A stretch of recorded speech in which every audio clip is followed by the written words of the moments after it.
السلام عليكم ورحمة الله وبركاته.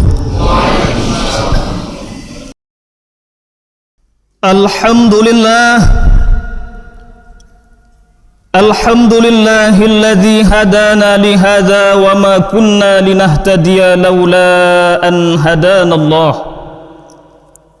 أشهد أن لا إله إلا الله وحده لا شريك له، وأشهد أن محمدا عبده ورسوله لا نبي بعده. اللهم صل على سيدنا ومولانا محمد ابن عبد الله وعلى آله وأصحابه ومن والاه. أما بعد فيا عباد الله اتقوا الله، أوصيكم وإياي بتقوى الله وطاعته، واعلموا أن الله مع المتقين. قال الله تعالى في القرآن الكريم: أعوذ بالله من الشيطان الرجيم، يا أيها الذين آمنوا اتقوا الله حق تقاته ولا تموتن إلا وأنتم مسلمون. وقال سبحانه: إنني أنا الله لا إله إلا أنا فاعبدني وأقم الصلاة لذكري. صدق الله العظيم. Hadirin jamaah salat fardu Jumaah rahimakumullah. Tanpa jemunya khatib menyeru dan mengajak kepada kita semua, marilah sama-sama kita meningkatkan ketakwaan kita kepada Allah Subhanahu wa taala dengan terus-menerus mematuhi segala titah perintah Allah serta menjauhi segala larangan Allah.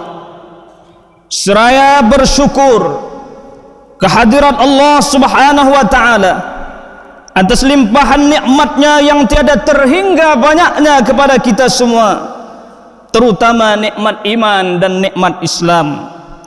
Tiada guna hidup lama, tiada guna banyak harta, tiada guna baik tanpa paras rupa, tiada guna ada jabatan, pangkat atau tahta jika tiada iman bersemayam di dalam dada. Oleh itu, senantiasa kita berdoa dan meminta kepada Allah Subhanahu wa taala, mudah-mudahan Allah tetapkan hati kita, hati istri kita, hati anak-anak kita, dan hati orang-orang yang bersama dengan kita di dalam iman dan Islam, sampailah kita dipanggil pulang menghadap Allah Subhanahu wa taala. Kemudian salawat berangkaikan salam tidak lupa kita hadiahkan senantiasa keharibaan junjungan semesta alam, Nabi kita, Nabi besar Muhammad sallallahu alaihi wasallam. Mudah-mudahan kita semua disyafaatkan, amin amin ya rabbal alamin. Judul khutbah kita kali ini, 3 golongan manusia yang solatnya tidak diterima Allah Subhanahu wa ta'ala. Hadirin jamaah salat fardu Jumaah rahimakumullah. Salat adalah tiang agama. Barang siapa yang telah mendirikan salat, maka sesungguhnya dia telah mendirikan agamanya. Dan barang siapa yang meninggalkan salat, maka sesungguhnya dialah yang meruntuhkan agamanya. Salat adalah merupakan bagian terpenting dalam agama kita, sehingga tidak ada keringanan dan alasan untuk tidak mendirikannya. Dalam keadaan apapun, dalam suasana apapun, salat tidak boleh ditinggalkan. Dalam keadaan susah, dalam keadaan senang, lapang, sempit, sehat maupun sakit, namun salat tetap wajib didirikan. Jika tidak sanggup berdiri, dirikanlah salat dalam keadaan duduk. Jika tidak sanggup duduk, dirikanlah salat dalam keadaan berbaring. Jika tidak mampu mendirikan salat dalam keadaan berbaring, dengan isyarat anggota tubuh. Jika anggota tubuh pun tidak mampu berisyarat, solatlah dengan gerakan hatimu. Begitulah pentingnya solat itu bagi seorang hamba. Karena awal pertama kali nanti yang ditanya bagi seorang hamba di hari kiamat adalah solatnya. Bahkan baik tidak baiknya amal-amal bergantung daripada solatnya. Di dalam hadis Imam At-Tabrani, Nabi kita sallallahu alaihi wasallam pernah bersabda, "Awwalu ma yuhasabu bihil 'abdu yaumal qiyamah." Perkara yang pertama kali dihisab nanti di hari kiamat seorang hamba adalah solatnya. Fa in salahat salaha lahu sairu amalih. Apabila solatnya baik, maka seluruh amalnya pun baik. Wa in fasadat fasada sairu amalih. Dan apabila solatnya buruk, maka seluruh amalnya pun dianggap menjadi buruk. Hadirin jamaah salat fardu Jumat rahimakumullah, ada kalanya salat seseorang itu sah, sempurna dari syarat dan rukunnya, serta diterima oleh Allah Subhanahu wa taala. Namun ada juga kalanya salat seseorang itu sah, sempurna daripada syarat dan rukunnya, namun tidak diterima atau ditolak oleh Allah Subhanahu wa taala. Alangkah meruginya seseorang ketika telah kembali pulang, ketika kelak kembali pulang menghadap Allah Subhanahu wa taala, membawa amal-amal yang banyak tetapi tidak ada nilainya di sisi Allah Subhanahu wa taala. Membawa buah hasil panen tanaman yang banyak, namun hasil panen itu busuk dan hampa. Hadirin yang dirahmati Allah, ingatlah hadis Nabi sallallahu alaihi wasallam yang diriwayatkan oleh Ibnu Majah an Ibni Abbas radhiyallahu anhu an Rasulillah sallallahu alaihi wasallam qala, daripada Ibnu Abbas radhiyallahu anhu, daripada Rasulullah sallallahu alaihi wasallam bersabda, ya, salasatun la tartafi'u salatuhum fawqa ru'usihim shibra. Ada 3 golongan yang tidak terangkat salat mereka biarpun sejengkal dari atas kepala mereka, atau salat itu tidak diterima Allah Subhanahu wa taala. Yang pertama, rajulun amma qauman wa hum lahu karihun. Seseorang yang mengimami satu kaum, seseorang yang memimpin satu kaum, memimpin satu kaum, sedangkan kaumnya ataupun makmumnya membencinya. Hadirin yang dirahmati Allah, kalimat imam ada 2 pengertian. Yang pertama imam sughra, yaitu imam di dalam salat. Yang kedua imam kubra, yaitu pemimpin. Ketika seseorang imam mengimami makmumnya dalam salat, sedangkan makmumnya yang di belakang membenci imamnya, maka salat imam itu tidak diterima oleh Allah Subhanahu wa taala.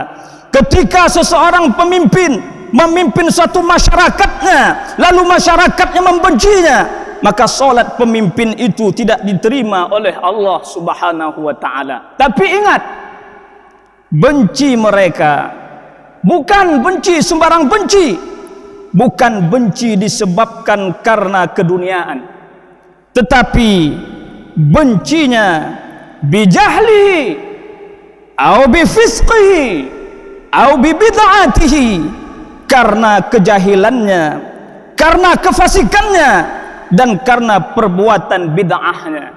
Seorang pemimpin, seorang imam yang jahil, yang bodoh, yang tidak tahu tentang ma'rifatullah dan tidak tahu cara mengabdi kepada Allah Subhanahu wa taala. Seorang imam, seorang pemimpin yang melakukan kefasikan, senantiasa melakukan perbuatan dosa secara berterusan, disebut orang-orang yang fasik. Kemudian seorang imam, seorang pemimpin yang suka melakukan perbuatan bid'ah. Ini alasan yang dibolehkan membenci imam atau pemimpin tersebut. Tetapi jika imam itu jika pemimpin itu bukan orang yang jahil, bukan orang yang selalu berbuat kejahatan atau fasik, bukan orang yang berbuat bid'ah, bahkan dia adalah seorang imam yang alim, seorang imam yang soleh, seorang pemimpin yang adil, maka solat imam atau pemimpin itu tetap diterima Allah, dan orang yang membencinya itu pula yang mendapat dosa daripada Allah Subhanahu wa taala. Kemudian yang kedua, wa mra'atun batat wa zawjuha 'alaiha sakhitun, dan istri yang tidur sementara suaminya masih marah kepadanya, yaitu para istri yang durhaka kepada suaminya, istri-istri yang mengundang kemarahan suaminya.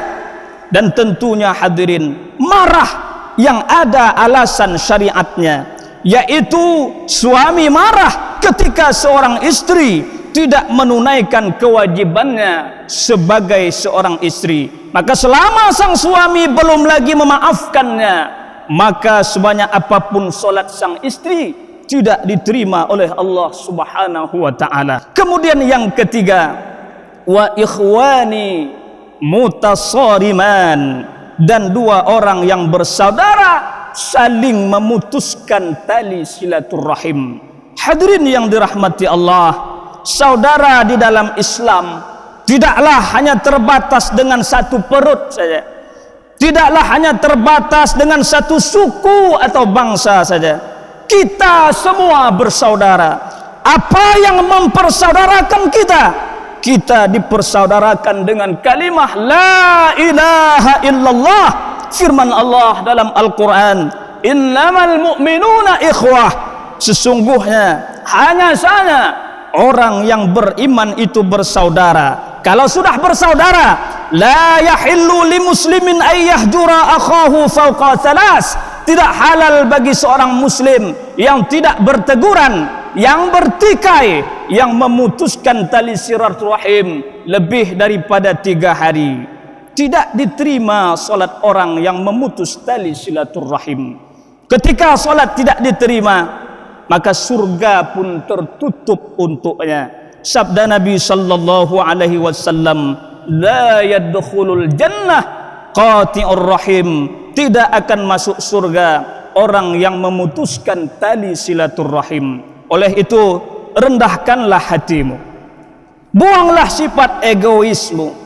Engkau makhluk, dia pun makhluk, tak luput dari kelemahan, tak luput dari kekurangan dan kesalahan.